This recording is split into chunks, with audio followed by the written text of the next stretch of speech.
This talk is called Street Fighting Transformers.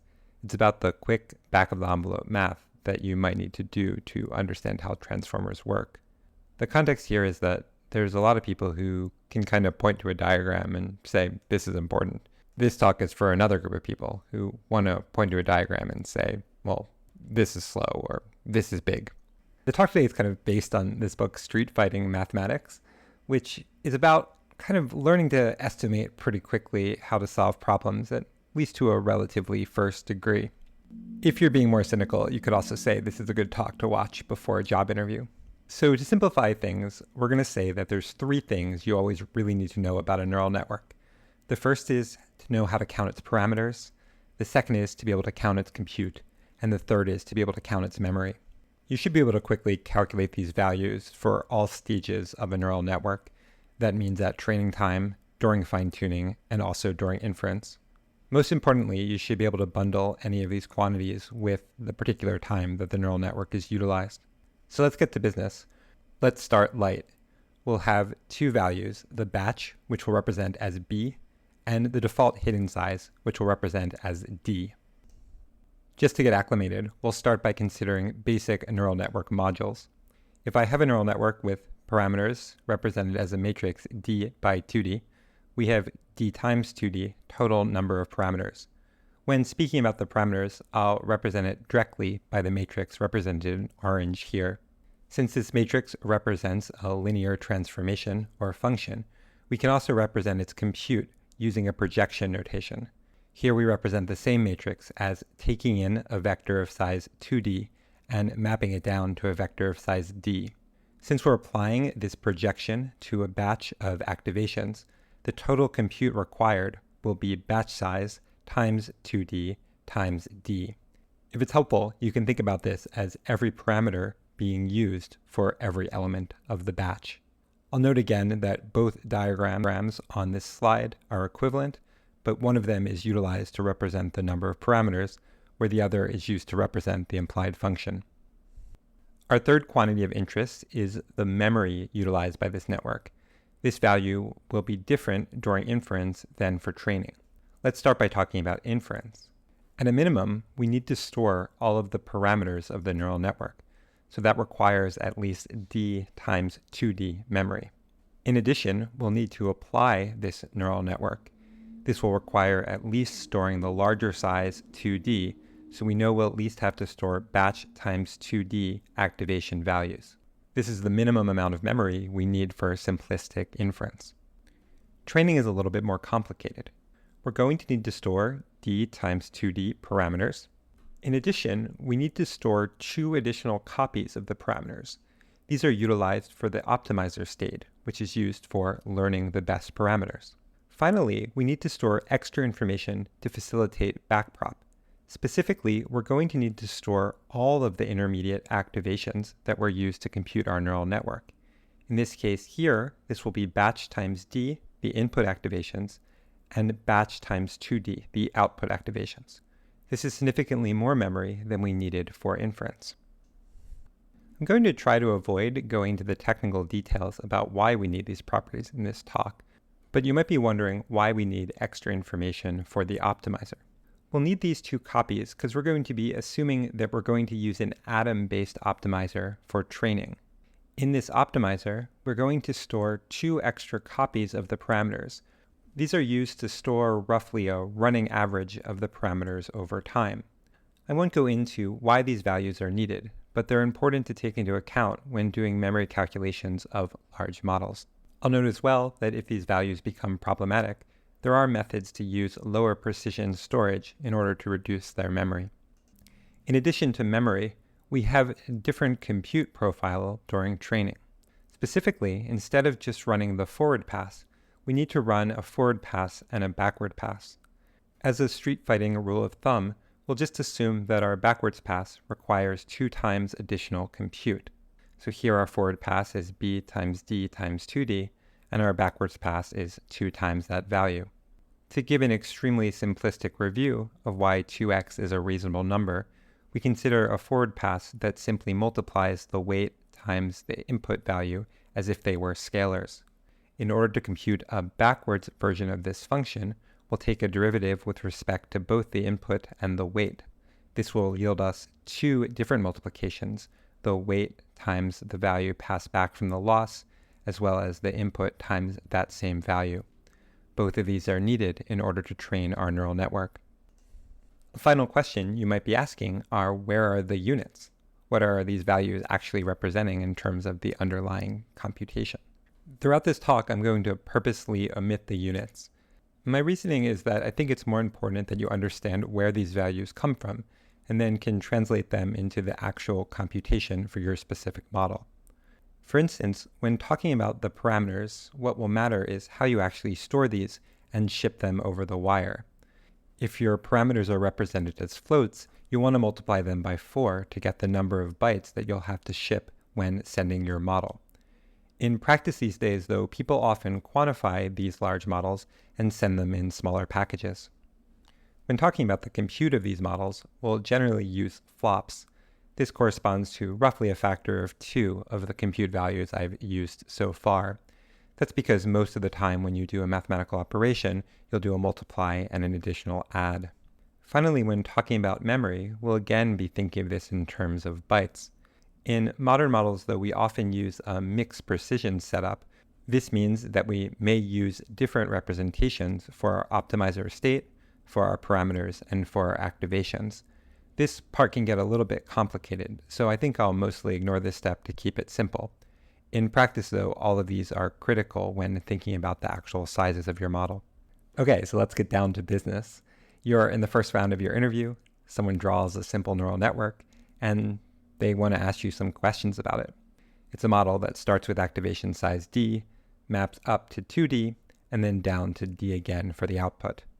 So what are the number of parameters? What's the compute? What's the memory? How do we think about it in terms of training or inference or even fine-tuning? Okay, let's start with inference. So first off, the number of parameters. I think this is the easy one. We can see that there are 2 times D times 2D number of parameters.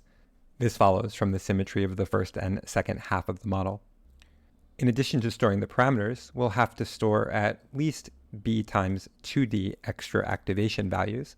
This corresponds to storing at least the largest activations of the neural network, which are represented by the yellow line. Finally, the compute consists of batch times 2 times D times 2D. This looks a bit complex, but it just corresponds to reading out the sizes of the neural network from left to right. You also have all the tools you need to compute these same values for training as well, and you might consider pausing the video and doing this as an exercise. The number of parameters will be the same as for inference. Memory can be computed mechanically by simply multiplying the parameters by 2 to get the optimizer state, and then counting up the intermediate activations. Compute can be found by taking the forward values that we had for inference and adding 2 times those values to take into account the backward step. Cool. So that's pretty much the main idea of this talk. If you can internalize these systems, you're able to think about the parameters and memory and compute for various different neural networks. But this is more than just mechanical thinking.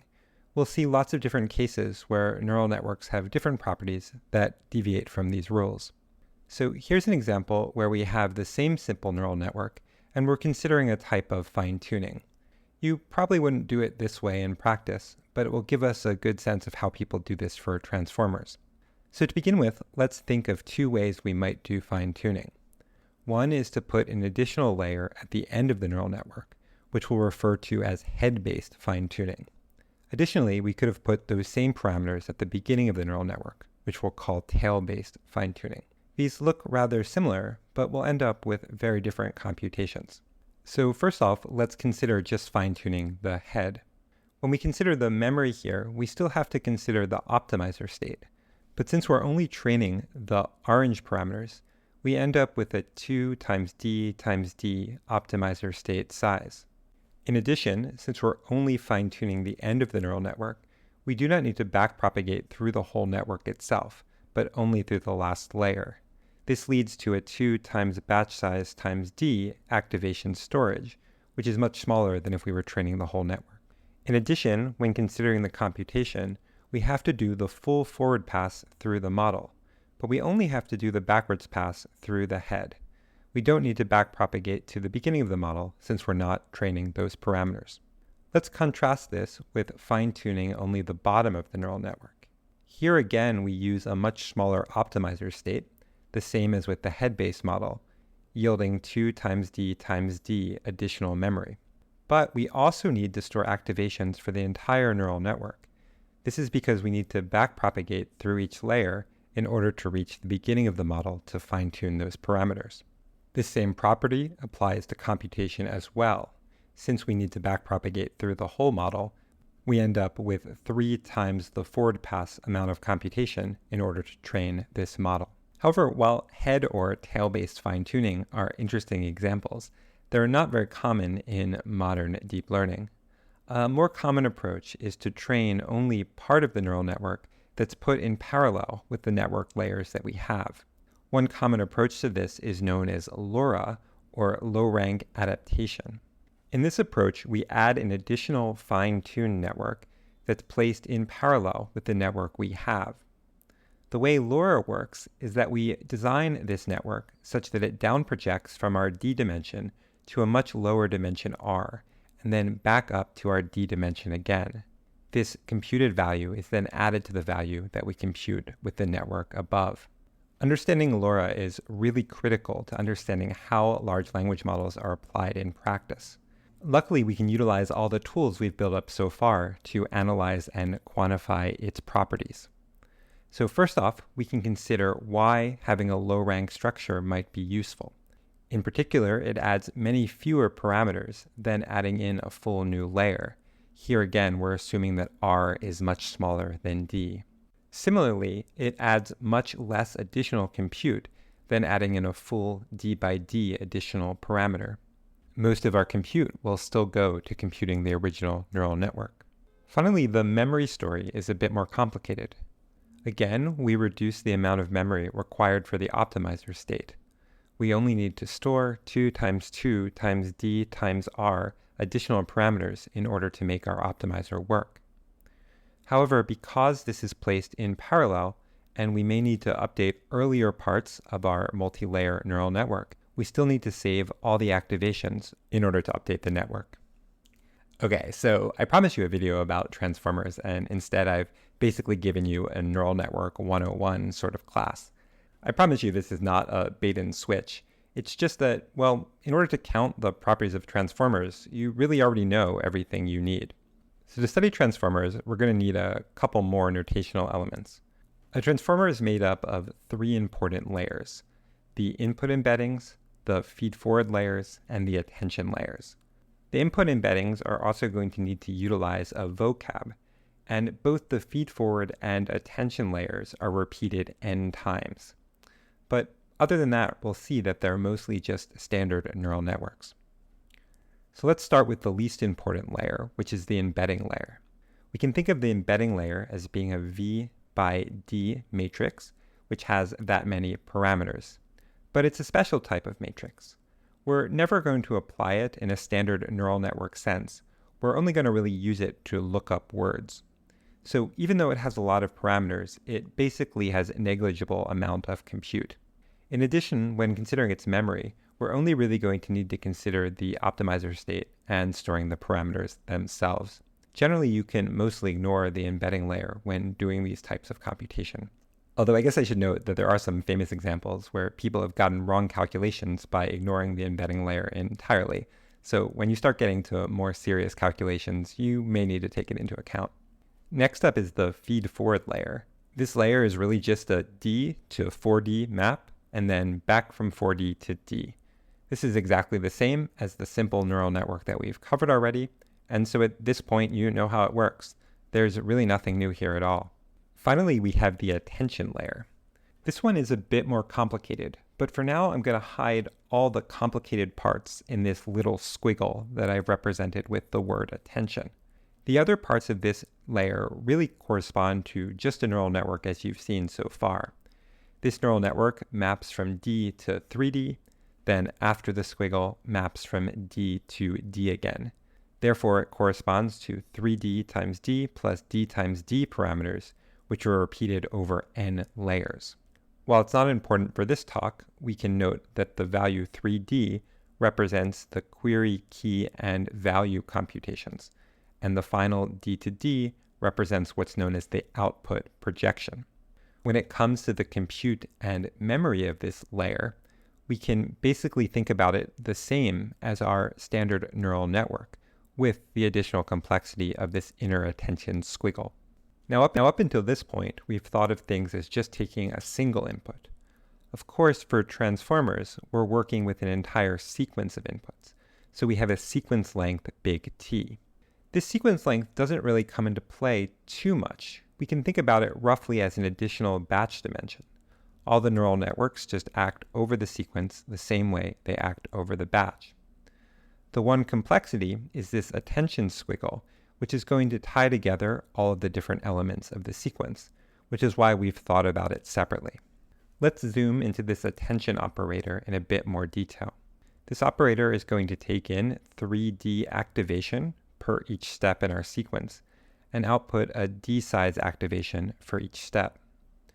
This function is purely deterministic, so it doesn't have any parameters. For simplicity, we're going to think of its compute as being batch size times T times D, which represents basically a forward computation at each time step that goes over all previous time steps and all activation values. Finally, this operation does require a certain amount of memory, but the history of the memory of the attention step is actually quite complex and is kind of constantly evolving. It doesn't really play too much into our final computation, so I'll mostly ignore it for now, but there are a lot of other great resources to get you up to date to modern computations of transformer attention. So we now have all the tools to put together the full computation for the various values we need when discussing transformers. To begin with, we'll discuss the compute that is required during training.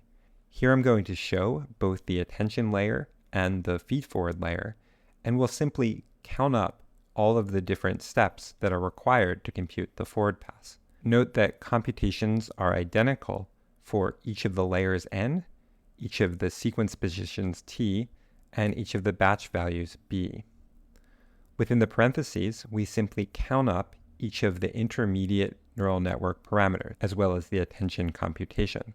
This corresponds to D to 3D, then the attention T by D, then the projection D to D, and then finally the feed-forward layer 2 times D times 4D. This yields the final computation at the bottom of the slide. If we are doing a backwards pass as well, we end up with 3 times this value. Next, let's consider memory. We're going to need to store all of the intermediate activations in order to compute our final transformer gradients. Again, we do this by simply adding up each of the intermediate positions, multiplying it by the number of layers, the positions in our sequence, as well as our batch size. This gives us the total number of activations that we need to store. In practice, these models will have a few more additional activations corresponding to things like layer norms and other various details, but this gives you a high-level sense of how to think about the problem. It's a worthwhile exercise to also consider how adding LoRa fine-tuning to transformers will modify this structure. To give you a sense of how it works, you'll end up with something that looks very similar in terms of computation, but will reduce some of the important memory terms, such as the requirements for optimizer states. This, of course, is particularly useful for modern fine-tuning of large language models, and is pretty important to know in practice. So we've covered training and fine-tuning. The last step is to think about inference. First off, we think about the forward pass of this model. Here again, we're going to have n different layers and a batch size b. In addition, we'll run this for each step in our sequence, so it corresponds to t different runs through the model. The actual computation will use exactly the same amount of computation that we've seen earlier, simply running through the model as if it were the forward pass. However, when we work with language models, things like memory actually look quite different, so we'll need to look into the memory of the inference step in a bit more detail. Again, the interesting bit is going to come from the attention of the model. So recall that when working with inference of neural networks, the memory is going to be bottlenecked by the biggest size activation that we're going to need to store. This won't actually be that large for generating one word at a time in a language model, But when doing attention, we're going to need to store all the activations of the previous step. This is because attention is effectively looking back over time.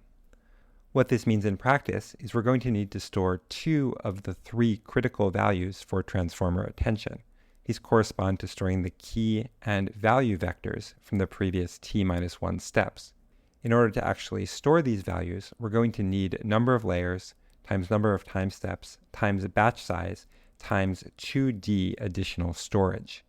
This often goes by the colloquial name KV cache and can get quite large in practice. Basically, when generating from language models, you have this cache that grows over time in order to store all the activations that you need to compute the next time step. Because people often want to use transformers on much lower grade hardware than they were trained on, this step becomes a bottleneck for actually distributing models and running them on device or on cheaper cloud providers. As with other ideas we've discussed so far in this talk, such as LoRa or model quantization, there's a lot of research to try to get around the additional memory storage needed for the KV cache. One important one I'll mention is known as grouped query attention, where we try to use smaller key value storage. Mathematically, this corresponds to dividing our key value cache by some factor c. In this setting, previous keys and values may correspond to multiple queries at our current time step.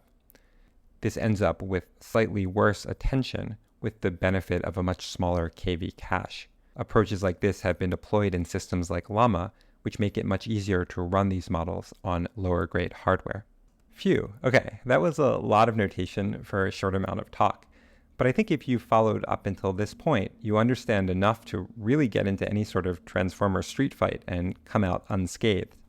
To give you a rough guide of what we've discussed, we're thinking about the parameters in a model like transformer. We get something like v times d for the embedding layer, and then n times 12 times d by d for the other neural network layers on top. And thinking about compute, we'll have number of layers times sequence length times batch. And the inner term will include both the standard neural network computation as well as the additional computation that comes from the attention layer. Note that the second half of this term contains a t times t factor, which is often talked about as the quadratic scaling property of transformers. Finally, the memory properties of transformers are perhaps the most interesting. We'll get different memory bottlenecks depending on the stage of usage or training that we're at. When doing inference with transformers, the KV cache is actually the most tricky part to get around, and it represents an amount of memory that scales with the length of our generation. During training, we have to contend with both the activations of our models as well as the very large optimizer state. Depending on how the system is distributed or constructed or how large our batch size is, different ones of these properties will dominate. Finally, when working with fine-tuning, we can remove the optimizer state entirely, but we still have to take into account all of the different activations. In order to run fine-tuning on lower-end hardware, we're going to run into challenges with these activations and may need to quantize them or find some other solution. Okay, so now you're pretty badass. You understand how transformers work, but this hole does go pretty deep. This is a very well-studied problem, and there are all sorts of important caveats to note. One of the most interesting ones is that in modern systems, the amount of compute we're doing doesn't really correspond to the actual speed numbers in practice. There are all sorts of issues that complicate this. One important one is that memory access is critical, and a lot of the advances that have made transformers actually faster in practice have come from smarter memory access at different stages of the computation. Another one is that while I wrote down the compute of training and inference as being roughly equivalent, in practice, training can be fully parallelized, while inference is serial, particularly in language models. That serial bottleneck makes it very hard to actually utilize our compute in practice, which makes inference much slower. Finally, when training very large models, we'll have to actually distribute our parameters across different systems. When this happens, we have all sorts of bottlenecks in communication. There's a whole nother set of different algorithms we have to understand or learn how to work with in order to get a street fighting sense of this sort of distributed training. One general lesson from this slide is that understanding how hardware works and how it actually is used is really critical in modern systems, And I've been surprised at how much hardware understanding has led to improvements in how transformers are actually used and studied in the field. Okay, so I think that's about all I have to say about this topic. Let me know if you have any questions in the comments, and I'll try to answer or point you to resources to go a bit deeper into understanding the quantitative properties of transformers.